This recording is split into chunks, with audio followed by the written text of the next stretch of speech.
ఆంధ్రప్రదేశ్ ముఖ్యమంత్రి చంద్రబాబు గారు శ్రీమంతులకి bumper offer ఇవ్వబోతున్నట్లుగా ఒక వార్త ఇప్పుడు సోషల్ మీడియాలో చక్కర్లు కొడుతున్న నేపథ్యంలో అసలు శ్రీమంతులకి చంద్రబాబు గారు ఇవ్వబోతున్నటువంటి ఆ బంపర్ ఆఫర్ ఏంటి అనేది మనం విశ్లేషణ చేసుకునేటువంటి ప్రయత్నం చేద్దాం. ప్రస్తుతం మనతో పాటు ఉన్నారు ప్రముఖ రాజకీయ విశ్లేషకులు, ప్రముఖ సీనియర్ జర్నలిస్ట్ సిఎస్ రావు గారు. సార్తో మాట్లాడదు. సార్ నమస్తే. సార్ నమస్తే. చంద్రబాబు గారు శ్రీమంతులకి బంపర్ ఆఫర్ ఇవ్వబోతున్నారు సంక్రాంతి సందర్భంగా అంటూ ఒక వార్త సోషల్ మీడియాలో చక్కర్లు కొడుతూ ఉంది. ఇంతకీ చంద్రబాబు గారు అసలు ఆ శ్రీమంతులకి ఇవ్వబోతున్నటువంటి బంపర్ ఆఫర్ ఏంటి, అది సంక్రాంతికి ఎందుకు ఇవ్వబోతున్నారు? సో చంద్రబాబు నాయుడు గారు ఎప్పుడు కూడా కార్పొరేట్ ఫ్రెండ్లీ సీఎం అనేది ఆయన మీద ఉన్నటువంటి ముద్ర. అలాగే గ్లోబలైజేషన్ దీనికి కూడా ఆయన అనుకూలము అనేది కూడా ఆయన మీద ఉంది. గ్లోబలైజేషన్ కానీ, తర్వాత ఈ ఆర్థిక సంస్కరణలకు సంబంధించినటువంటి వాటి మీద కానీ, వీటన్నిటికి కూడా అనుకూలం చంద్రబాబు నాయుడు గారు. కార్పొరేట్లకు అనుకూలంగా ఉంటారు అనేటువంటి ఒక అభిప్రాయం ఆయన మీద ఎప్పటి నుంచో ఉంది. అది వెంటాడుతుంది ఆయన్ని. అయితే వాస్తవంగా ఆయన పరిపాలన కానీ, ఆయన తీసుకునే నిర్ణయాలు కానీ తీసుకుంటే కనుక ఆయన ఎప్పుడు కూడా సంక్షేమాన్ని, అభివృద్ధిని బ్యాలెన్స్ చేయాలనేటువంటి ప్రయత్నం చేస్తారు. కాకపోతే ప్రాధాన్యతలో ఎవరికి ఉండేటువంటి ప్రాధాన్యత వాళ్ళకు ఉంటుంది. ఆ సమయంలో ఏ రంగానికి ప్రాధాన్యత ఇస్తే భవిష్యత్తులో రాష్ట్ర ప్రగతి కానీ, ఆర్థిక వృద్ధి కానీ, తలసరి ఆదాయం కానీ పెరుగుతుంది అనే దాని మీద ఎక్కువగా ఈయన కాన్సన్ట్రేషన్ చేస్తూ ఉంటారు చంద్రబాబు నాయుడు గారు. మిగతా వాళ్ళలాగా కాదు. ఇప్పుడు రాజశేఖర రెడ్డి గారు ఉన్నారు. ఆయన తీసుకునే నిర్ణయం మనం 5 సంవత్సరాలు ఉంటే ఈ 5 సంవత్సరాల్లో మనం ఏం చేయొచ్చు అనేది ఆ 5 years గురించి ఆలోచిస్తారు. ఈ 5 yearsలో మనం ఏదో చేయాల్సింది చేసేసి ప్రజల చేత మళ్ళీ మనం ఎంపిక కావాలి, మళ్ళీ సీఎం కావాలనేటువంటి ఆలోచనతో చేస్తారు. అదే చంద్రబాబు నాయుడు గారు వచ్చేటప్పటికి ఆయన ఒక లాంగ్ టర్మ్ ప్లాన్ చేస్తారు.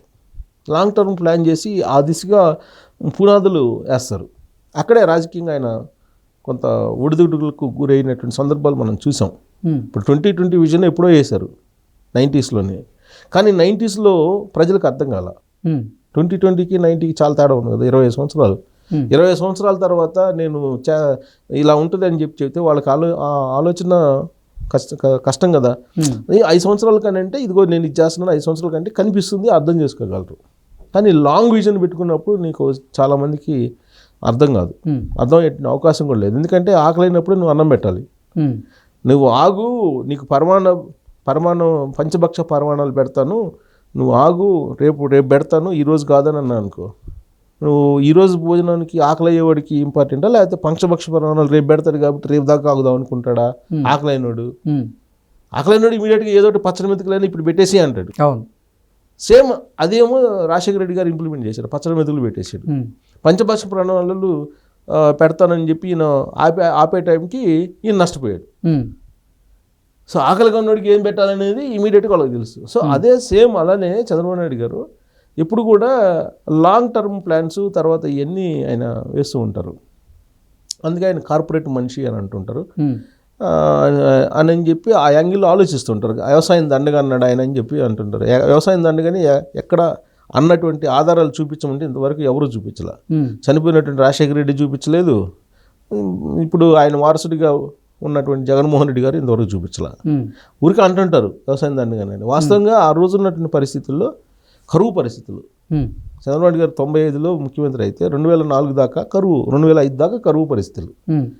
ఆ టైంలో నువ్వు వ్యవసాయానికి ప్రాధాన్యత ఇస్తే కనుక రికవరీ ఉండదు అనేటువంటి ఉద్దేశంతో ఐటీ రంగానికి ప్రాధాన్యత ఇచ్చాడు. పైగా ఐటీ భూము కనిపిస్తుంది ఆయనకి, సమీప భవిష్యత్తులోనే ఐటీ ఒక భూమి క్రియేట్ చేస్తుంది అనే ఉద్దేశంతో ఆయన ఐటీకి బాగా ప్రాధాన్యత ఇచ్చాడు.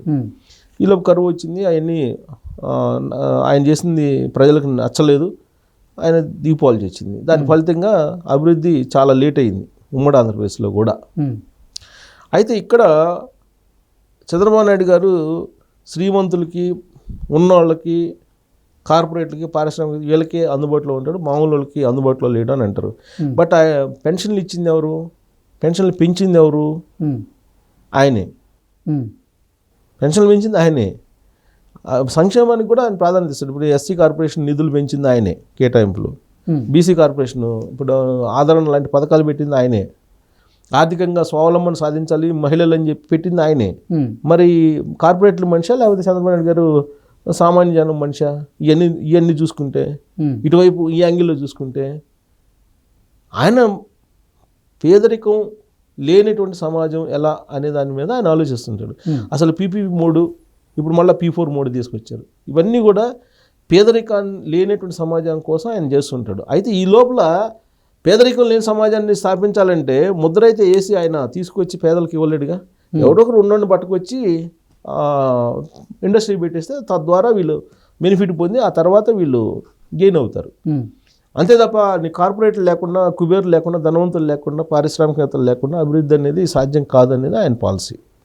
అందుకే ఆయన వెళ్తుంటారు. ఇప్పుడు నేను చెప్పిన గ్రామీణ ఆర్థిక వ్యవస్థ పటిష్టం కావడానికి అంశాలే కదా. డ్వాక్రా గ్రూపులు ఎవరు పెట్టారంటే చంద్రబాబు గారు అని చెప్తారు, ఎవరైనా చెప్తారు అది. ఆ డ్వాక్రా గ్రూపులు పెట్టినప్పుడు కూడా ఆయన విమర్శలు పాలయ్యారు. మహిళల్ని బయటికి తీసుకొస్తున్నాడు, సెల్ ఫోన్లు ఇచ్చి చెడిపేస్తున్నారు, ఇలాంటి మాటలు మాట్లాడిన వాళ్ళు కూడా ఉన్నారు కాంగ్రెస్ వాళ్ళు అప్పట్లో. ఓకే. అయితే ఇప్పుడు ఆంధ్రప్రదేశ్ పరిస్థితి వేరు, విడిపోయినటువంటి ఆంధ్రప్రదేశ్ పరిస్థితి వేరు. విడిపోయిన ఆంధ్రప్రదేశ్ పరిస్థితి ఎలా ఉందని అంటే అక్కడేమో ఖర్చులు ఎక్కువ, ఆదాయం తక్కువ, లోటు బడ్జెట్తో ఏర్పడింది.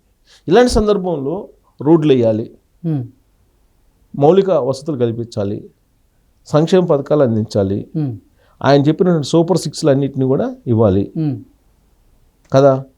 ఇప్పుడు సూపర్ 6లో ప్రధానమైనది ఏంది? పెన్షన్. పెన్షన్ 1వ తారీఖు సెలవు అయితే ముందు రోజు ఇస్తున్నారుగా. Gas already ఇచ్చేసారుగా. ఉచిత బస్సు సంక్రాంతి నుంచి ప్రవేశపెట్టాలని నిర్ణయించుకున్నారు. ఇక్కడ జగన్మోహన్ రెడ్డి గారి ప్రతిపాలనలో ఒక తట్ట మట్టి కూడా వేయలేదు రోడ్లకి, గ్రామీణ రోడ్లకి కానీ మామూలు రోడ్లకి. అది క్లియర్గా రోడ్లు అనేవి అభివృద్ధికి చిహ్నాలు. పెద్దవాళ్ళు చెప్తుంటారు, ఒక ఊరి ప్రహరీ గోడలు చూస్తే ఆ ఊరి ఆర్థిక పరిస్థితి ఏంది అనేది అర్థమవుతుందని. అలాగే ఒక రాష్ట్రం యొక్క పరిస్థితి ఏంది అనేది ఆ రాష్ట్రానికి సంబంధించిన రోడ్లకు సంబంధించినటువంటి పరిస్థితిని చూస్తే అర్థమవుతుంది. అందుకే ఒకనొక సమయంలో సంక్రాంతికి వెళ్ళినటువంటి వాళ్ళు వస్తూ డబుల్ రోడ్డు ఉంటేనేమో తెలంగాణ, సింగిల్ రోడ్డు ఉంటే ఆంధ్ర అనే సెటైర్ అప్పట్లో కేటీఆర్ గారు వేశారు, అసెంబ్లీ లోపల వేశారు, తెలంగాణ అసెంబ్లీ లోపల. అంటే ఆంధ్రప్రదేశ్ని ఒక రకంగా తక్కువ చేస్తూ. సో ఇప్పుడు తెలంగాణలో అభివృద్ధి చెందింది, ఆంధ్రాలో అభివృద్ధి చెందట్లేదు అనేది కేటీఆర్ గారే చెప్పారు అప్పట్లో. అలాంటి పరిస్థితి లేకుండా ఇప్పుడు ఆంధ్రప్రదేశ్ రోడ్లు బాగు చేయాలి అని అంటే డబ్బులు కావాలి, డబ్బులు లేవు, మరి ఎలా? అందుకే ఆయన శ్రీమంతులను ఎత్తుకుతున్నాడు. శ్రీమంతులు అంటే ఎవరు? దత్తత తీసుకునేవాళ్ళు, గ్రామాలను దత్తత తీసుకునేవాళ్ళు. గ్రామాలను దత్తత తీసుకుని రోడ్లు వేసి ఇప్పుడు ఆల్రెడీ ఫండ్స్ దాదాపు 2000 రోడ్లే వేస్తున్నారు గ్రామీణ ప్రాంతాల్లో. వీటన్నిటికీ కూడా గవర్నమెంట్ వైపు నుంచి ఒక పోర్షన్ ఇచ్చేసి మిగతా దాన్ని కార్పొరేట్ల నుంచి తీసుకొచ్చేటువంటి ప్రయత్నం. ఒకప్పుడు జన్మభూమి, ఇప్పుడు దానికి నెక్స్ట్ లెవెల్కి వెళ్తున్నాడు ఆయన. నెక్స్ట్ లెవెల్కి వెళ్ళి టోటల్గా అసలు గవర్నమెంట్తో సంబంధం లేకుండా వాళ్ళే రోడ్లు వేసేటట్టు ఈ పారిశ్రామికవేత్తలకి, ఇండస్ట్రియలిస్టులకి, సెలబ్రిటీస్కి అప్పచెప్తున్నాడు ఆయన. అది కూడా నీకు సంక్రాంతికి అందరూ వస్తారు. ఆంధ్రలో సంక్రాంతి అంటే ఒక పెద్ద పండుగ, దాని పేరే పెద్ద పండుగ. దానికి అందరూ వస్తారు, అన్ని ప్రాంతాల నుంచి వస్తారు. వాళ్ళు వచ్చేటప్పటికి ఈ మొత్తం రోడ్లన్నీ కూడా పనులు జరిగి ఉండాలి. పనులు జరిగి మట్టి రోడ్లు కానీ గ్రావెల్ రోడ్లు కానీ వేసి ఉండాలి. దాని మీద తారు వేయడానికి ఈ శ్రీమంతులను అందరినీ పిలుస్తున్నారు. అంటే గ్రామాలను దత్తత తీసుకోవాలి.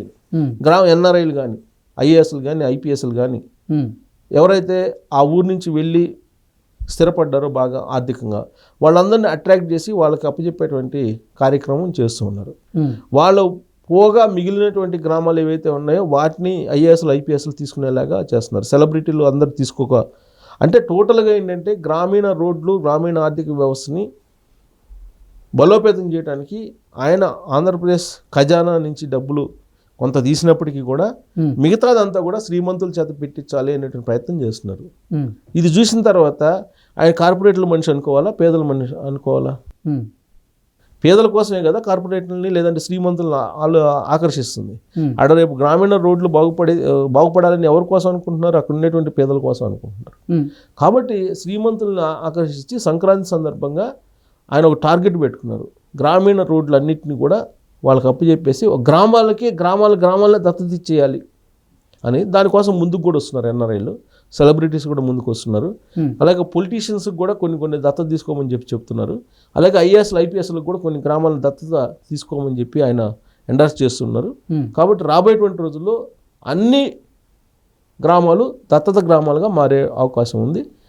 అది ఎవరైతే శ్రీమంతులు ఉన్నారో వాళ్ళకి అది ఆ ఊరు, దాని మీద ప్రేమ, పుట్టిన జన్మభూమి మీద ప్రేమ, ఇవన్నీ ఆటోమేటిక్గా వచ్చినప్పుడు అభివృద్ధి ఆటోమేటిక్గా దాని అంతటా అదే జరుగుతుందనేది ఆయన సంక్రాంతి యొక్క లక్ష్యం.